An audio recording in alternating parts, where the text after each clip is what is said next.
आज से मैं जो सूत्र बताने जा रहा हूं, इनका पालन अगर आप करेंगे तो आप अपने जीवन में 148 बीमारियों से हमेशा बचेंगे।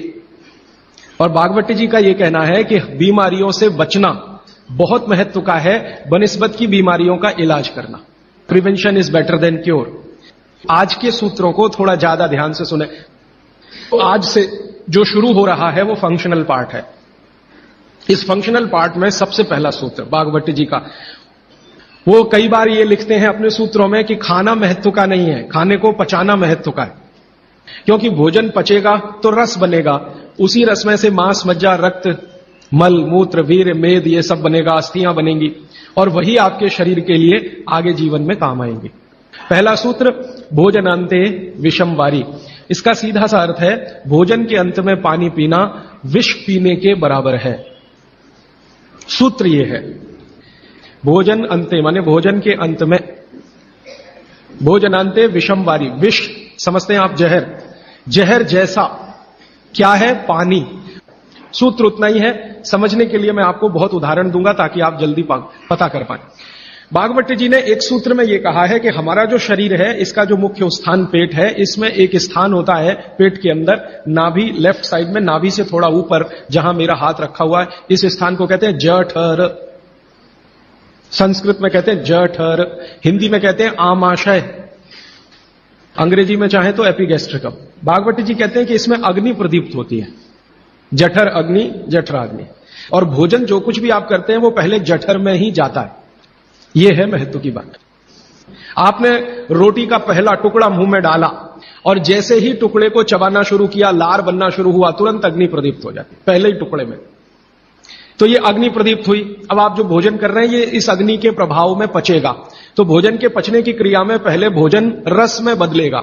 पहले पेस्ट बनेगा, जैसे टूथपेस्ट की कंडीशन होती है वैसा बनेगा, लुगदी जैसा, फिर उसमें से रस बनेगा, फिर रस में से सब कुछ बनेगा। अब ये अग्नि भोजन को पचा रही है और आपने भोजन पूरा करते ही पानी पी लिया, गट गट गट गट गट गट, तो क्या हुआ? अग्नि शांत हो जाएगी। अग्नि का पानी से मेल नहीं है, दुश्मनी है। तो आपके पेट में खाना खाते ही अग्नि जल रही है। अब आपने पीछे से गिलास, 2 गिलास पानी पी लिया। कोई लोग तो लोटा भर के पी लेते हैं, कई लोग तो भोजन से ज्यादा पानी पी लेते हैं। तो फिर भागवत जी कहते हैं भोजन पचेगा नहीं, वो सड़ेगा। वो कहते हैं कि भोजन अगर सड़ना शुरू हुआ तो सबसे पहले गैस बनेगी, वायु बनेगी, और ये वायु आपकी जिंदगी हराम कर देगी। और ये वायु की तीव्रता जब बढ़ेगी तो गले में जलन होगी, छाती में जलन होगी, पेट में जलन होगी। तो ये वायु पूरे शरीर में घूमेगी तो सिर घूमेगा, आपको चक्कर आएंगे, सिर में दर्द होगा, पीठ में भी दर्द हो सकता है, हृदय स्थान पे भयंकर दर्द हो सकता है। कई बार तो इतना दर्द होता है कि आपको लगेगा कि हार्ट अटैक आ गया, लेकिन वो वायु का दर्द है, हार्ट अटैक नहीं। और ये जो वायु बनी भोजन के सड़ने से, इसी वायु में से भागवत जी ने सूची बनाई है कि 103 रोग पैदा होंगे। 103। सबसे पहला रोग है उसमें एसिडिटी, हाइपर एसिडिटी। ज्यादा दिन अगर आपने ये चक्कर चलाया पानी पीने का तो अल्सर, पेप्टिक अल्सर, बवासीर, मूलव्याध, भगंदर, और अंत का एक रोग है कैंसर, कर्क रोग। माने एसिडिटी से शुरू होकर आप कैंसर तक की यात्रा कर सकते हैं। और बाद में भागवत जी कहते हैं, वो भी बता देता हूं, वो दूर का सूत्र है लेकिन यहीं पे ले आता हूं उसको, कि आपका जो भोजन सड़ेगा तभी कोलेस्ट्रॉल बनेगा। अगर भोजन का पाचन हुआ तो कोलेस्ट्रॉल शून्य रहता है। आप जानते हैं शरीर में 2 तरह का कोलेस्ट्रॉल है, एक गुड और एक बैड। अच्छा कोलेस्ट्रॉल माने एचडीएल, हाई डेंसिटी लिपोप्रोटीन। खराब कोलेस्ट्रॉल माने एलडीएल और उसका छोटा भाई VLDL, very low density lipoprotein. जिनको कोलेस्ट्रॉल बढ़ रहा है या बढ़ा हुआ है वो ध्यान दें, उनको भोजन पच नहीं रहा, उनका भोजन सड़ रहा है। तो कोलेस्ट्रॉल बढ़ेगा तो हार्ट अटैक भी आएगा, कोलेस्ट्रॉल बढ़ेगा तो घुटने भी जड़ हो जाएंगे, सारी संधियां आपकी एकदम कड़क हो जाएंगी, आपको चलना फिरना मुश्किल हो जाएगा, 10 कदम चलना मुश्किल हो जाएगा। तो वो ये कहते हैं कि जब 103 बीमारियां एक छोटी गलती से आती हों तो वो गलती कभी करना नहीं।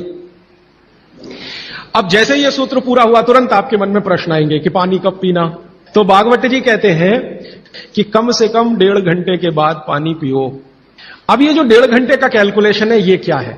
ये भागवत जी कहते हैं कि जो आपने खाया वो आपके जठर स्थान में 1.5 घंटे तक अग्नि के प्रभाव में रहता है, 1.5 घंटे तक। और 1 से 1.5 घंटे का वो बताया है तो अलग अलग क्षेत्र के हिसाब से। अब मान लीजिए उत्तरांचल का कोई आदमी इसी सूत्र को पढ़ेगा तो उसको तो अग्नि का असर 2 से 2.5 घंटे रहेगा, पहाड़ वाला। लेकिन आपके लिए मैं बात कर रहा हूं तो 1 से 1.5 घंटा, ठीक है? अब तुरंत आपके मन में सवाल आएगा, भोजन के बीच में पीना कि नहीं पीना, और भोजन के पहले पीना कि नहीं पीना। वो ये कहते हैं कि भोजन के पहले पानी पीना तो कम से कम 40 मिनट और अधिक से अधिक 1 घंटा। आपको सीधा सा हिसाब बताता हूं, 10 बजे खाना अगर खाना चाहते हैं तो 9 बजे से लेकर 9:20 तक आप चाहें उतना पानी पी सकते हैं। और बीच में पीना कि नहीं, वो कहते हैं कि अगर आपके भोजन में 2 अन्न है, दो अन्न, माने एक रोटी खा रहे हैं आप, वो गेहूं है, और दूसरा चावल खा रहे हैं, तो चावल और गेहूं 2 अन्न। एक अन्न की पूर्ति पूरी हुई और दूसरे की शुरू होने वाली है, तो बीच का जो जंक्शन पॉइंट है इस पे पानी पीना। मतलब इसका सीधा है, रोटी पूरी हो गई, अब आप चावल खाने की तैयारी कर रहे हैं, तो रोटी खाने के बाद चावल खाने से पहले आप जरूर पानी पीना। लेकिन मात्रा कितनी? तो वो कहते हैं 2 या 3 घूंट, इतना ही। उसके बाद जब दूसरा अन्न आपने शुरू कर दिया फिर नहीं, फिर तो पूरा आप भोजन ही करके उठिए। अब आप भोजन कर लिया तो गला साफ करने के लिए थोड़ा 1-2 घूंट और पी लेना, गला साफ करने के लिए। अब आपके मन में तुरंत एक प्रश्न आएगा कि भोजन के अंत में क्या पीना, फिर पानी तो नहीं पीना, 1.5 घंटे तक तो नहीं पीना, तो कुछ पी सकते हैं। तो भागवत जी ने 3 चीजें बताई हैं, उसके लिए पूरा सूत्र लिखा है कि भोजन के अंत में सबसे अच्छी चीज जो पीने के लिए है वो है छाछ, वो है मट्ठा, दही का तक्रम। लस्सी पीने के लिए नहीं कह रहे, मक्खन रह गया तो वो लस्सी, तक्रम की बात है। दूसरी सबसे अच्छी चीज उन्होंने बताई है वो है दूध, और तीसरी सबसे अच्छी चीज बताई है फल का रस। जिस मौसम में जो फल आता है उसका रस, माने मौसम के विरुद्ध के फल नहीं। आज का मौसम आम का नहीं है तो आम का रस अभी पिए तो नहीं चलेगा। तो आप ये कहें कि कोल्ड स्टोरेज से लाया हुआ संतरा और उसका रस निकाला या मौसम्मी का रस, ये सर्वनाश करेगा, सत्यानाश नहीं, सर्वनाश करेगा। अब इसमें आगे एक सूत्र है वो बहुत महत्व का है। भागवत जी कहते हैं मट्ठा या छाछ कब पीना, दूध कब पीना, रस कब पीना।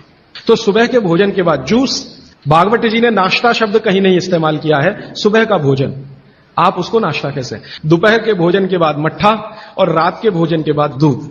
और वो ये कहते हैं आगे के सूत्र में कि इनका क्रम उल्टा सीधा मत करना कभी, कि हमारे शरीर को मट्ठे का पाचन होने के लिए जो रस की जरूरत होती है, रस माने एंजाइम, जो एंजाइम या रस की जरूरत होती है वो दोपहर को ही होते हैं पेट में। इसी तरह हमारे शरीर में दूध का पाचन होने के लिए जो रस की जरूरत पड़ती है या एंजाइम की जरूरत पड़ती है वो सूर्यास्त के बाद ही होते हैं, और जो रस और एंजाइम की जरूरत जूस पचाने के लिए है वो सुबह ही होते हैं। अब आप कहेंगे हमारे बच्चे तो स्कूल जाते हैं दूध पीकर जाते हैं, तो बदल दो, जूस पिलाकर भेजो। और आप कहेंगे जी पिएंगे नहीं, आप जैसी आदत डालेंगे बच्चे वैसे ही होने वाले हैं, क्योंकि बच्चे अपने से कुछ नहीं सीखते, वो आपका सिखाया हुआ है सारा कुछ। समझ जाएंगे तो उनकी भी जिंदगी में ये परमानेंट हो जाएगा।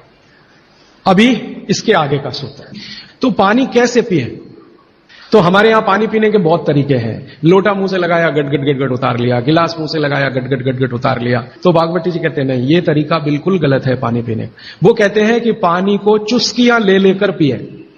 जैसे आप गर्म दूध पीते हैं ना, भागवत जी बिल्कुल उसके समकक्ष रखते हैं। अब ये क्यों, आप एक साथ पूरा पानी उतारें गले के नीचे और एक एक घूंट पानी उतारें गले के नीचे, दोनों में जमीन आसमान का अंतर है। क्या अंतर है, हमारे पेट में भोजन को पचाने के लिए अग्नि होती है, और इस अग्नि को तीव्र करने के लिए अम्ल होता है, अम्ल, एसिड प्राकृतिक रूप से बनता है, और मुंह में क्षार बनता है जिसको लार कहते हैं आप, लार, स्लाइवा, सेलिवा, लार, लाला रस, अलग अलग नामों से आप जानते हैं। तो मुंह में बनती है लार, ये है क्षार, और पेट में बनता है अम्ल।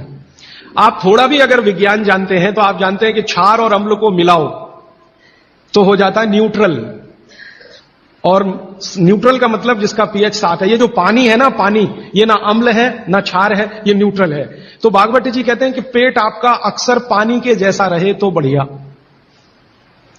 और जिनका पेट पानी के जैसा, माने पेट की अम्लता ना बढ़े और पेट का क्षारपन भी ना बढ़े, पीएच 7 के आसपास रहे, तो भागवत जी कहते हैं ऐसे व्यक्ति को 100 से ज्यादा वर्ष जीने की पूरी गारंटी है, बिना एक भी दवा खाए और बिना चिकित्सक के पास जाए। तो वो ये कहते हैं कि घूट घूट पिया पानी, अगर सिप सिप करके आपने पानी पिया तो ज्यादा लार अंदर जाएगी, तो अम्ल को शांत करने में मदद आएगी, इसलिए आपका पेट न्यूट्रल रहेगा, इसलिए पानी घूट घूट भर के पिए। और एक साथ गटगट पानी पिएंगे तो लार पानी के साथ मिल नहीं पाएगी, तो अंतिम रूप में जब वो पहुंचेगा पानी तो खाली पानी होगा। भागवत जी आगे कहते हैं, बहुत ही महत्व की बात है ये सब आपके लिए। वो ये कहते हैं कि जो व्यक्ति सिप सिप करके पानी पिए, वो देखें जानवर कैसे पीते हैं। चिड़िया कैसे पानी पीती है? चिड़िया एक ड्रॉप उठाएगी, फिर उसको ऐसे ऐसे मुंह में चलाएगी, फिर पिएगी, फिर दूसरी ड्रॉप उठाएगी, फिर ऐसे ऐसे चलाएगी, फिर पिएगी। ऐसे ही कुत्ता है, पानी को चाट चाट के पिएगा, शेर पानी को चाट चाट के पिएगा। ज्यादातर जानवर पानी को ऐसे ही पीते हैं। वो जानवर हमसे ज्यादा स्वस्थ हैं, किसी को डायबिटीज नहीं, कोई ओवरवेट नहीं, किसी को जॉइंट्स पेन नहीं, किसी को कुछ नहीं। बाघ भट्ट के पक्के चेले हैं ये सब जानवर। मैंने आपके सारे रोगों की एक दवा। तो मैंने ये एक्सपेरिमेंट शुरू किया, ये मैंने पढ़ा था 6 साल पहले। भागवत जी को मैंने 6 साल पहले पढ़ना शुरू किया, 3 साल पढ़ने में लग गया और 3 साल समझने में लग गया। तो आपको सुनकर हैरानी होगी, हमारे जो दोस्त हैं, सहयोगी हैं, जिनका वजन बहुत ज्यादा था, उन्होंने पानी सिप सिप करके पीना शुरू कर दिया और भोजन के 1.5 घंटे के बाद पानी पीना शुरू। ये 2 सूत्रों का ही परिणाम है कि सबके वजन पहले से आधे हो गए, सिर्फ पानी पीने का तरीका बदला। फिर मैंने डॉक्टरों से बात की कि ये चक्कर क्या है, तो उन्होंने कहा बात सीधी सी ये है कि जो लार है ना, इसकी मेडिसिनल प्रॉपर्टी सबसे ज्यादा है। आपने जानवरों को देखा होगा, उनको कभी भी कोई चोट लगे तो वो अपने लार से ही ठीक कर लेते हैं, चाट चाट के। अब वो ये कहते हैं कि भारत के वो मनुष्य या स्त्रियां और पुरुष बहुत ही दुर्भाग्यशाली हैं जो इस लार को अंदर ले नहीं जा पाते। जैसे तंबाकू खाने वाले लोग, गुटखा खाने वाले लोग, मावा खाने वाले लोग, थूकते ही रहते हैं उसको, थूकते ही रहते हैं। जिसको बनाने के लिए भगवान ने 1 लाख ग्रंथियां आपके मुंह में दी हैं, जो रात दिन आपके लिए लार बनाती हैं। ये बहुत ही कीमती है, इसका औषधीय गुण बहुत है।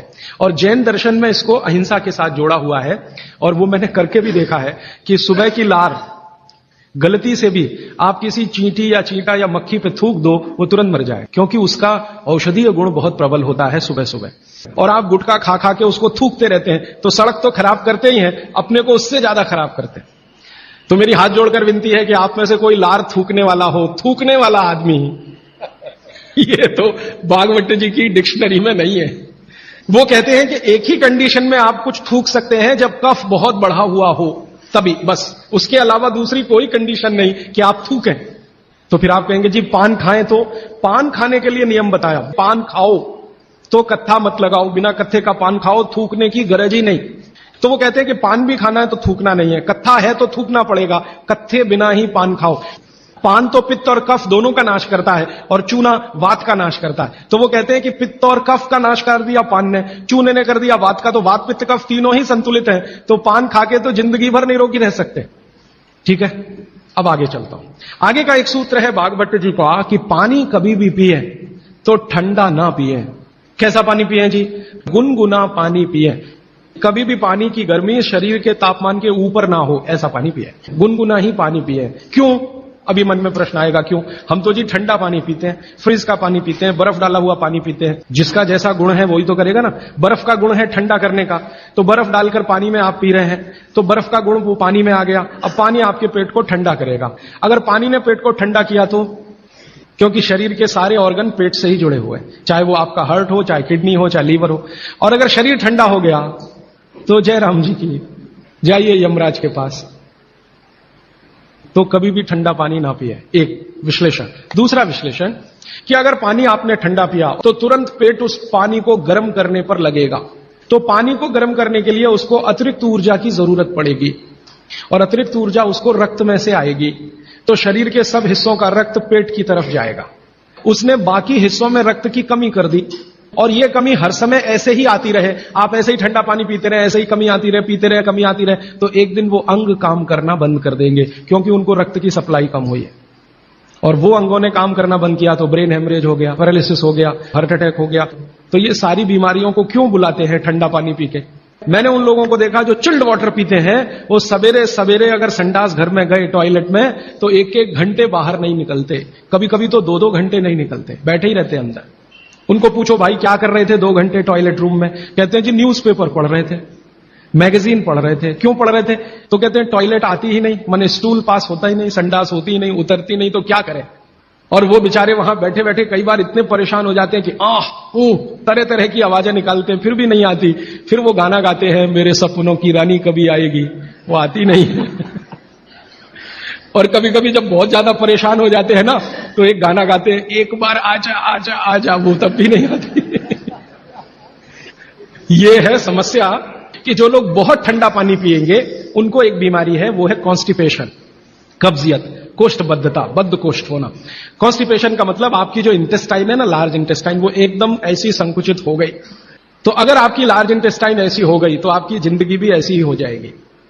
फ्रिज का रखा हुआ पानी ना पिए, बर्फ डाला हुआ पानी ना पिए, आइसक्रीम कभी भी ना खाएं, तो गर्म भोजन और ठंडी आइसक्रीम कभी ना खाएं।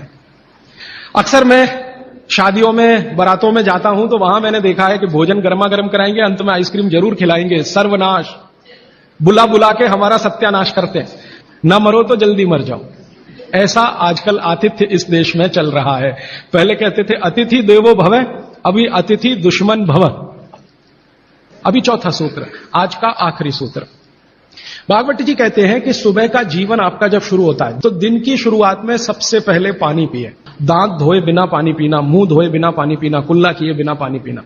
कारण उसका यह है कि रात भर जब आप सो रहे थे तो शरीर की सारी क्रियाएं तो शिथिल हो जाती हैं, लेकिन ये लार बनने की क्रिया ज्यादा शिथिल नहीं होती, ये चालू रहती है।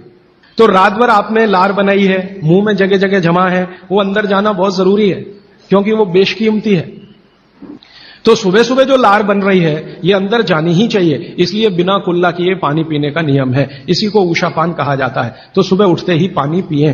कितना पिएं जी? बुजुर्गों के लिए 2 गिलास, बच्चों के लिए, और 3 गिलास आपके उम्र के लोगों के लिए। कम से कम इतना पानी पिए। भागवत जी ने ये जो कहा ना सुबह की लार बहुत कीमती होती है, मैंने इस पर थोड़े कुछ एक्सपेरिमेंट किए पिछले एक आध साल। बहुत सारे कुछ पेशेंट ऐसे हैं जिनको डायबिटीज है, और डायबिटीज की कंडीशन में आप जानते हैं कि कोई घाव हो जाए, घाव तो जल्दी भरता नहीं। मैंने उनको दवाएं बंद किया होम्योपैथी का। फिर मैंने कहा भैया, भागवत जी ने कहा कि सुबह की लार बहुत कीमती है, तुम ऐसा करो सुबह उठते ही जो लार है ना उसको लगाओ तुम्हारे घाव पे, और आप देखेंगे चमत्कार। 15 से 20 दिन में घाव भरना शुरू, 3 महीने में बिल्कुल बराबर।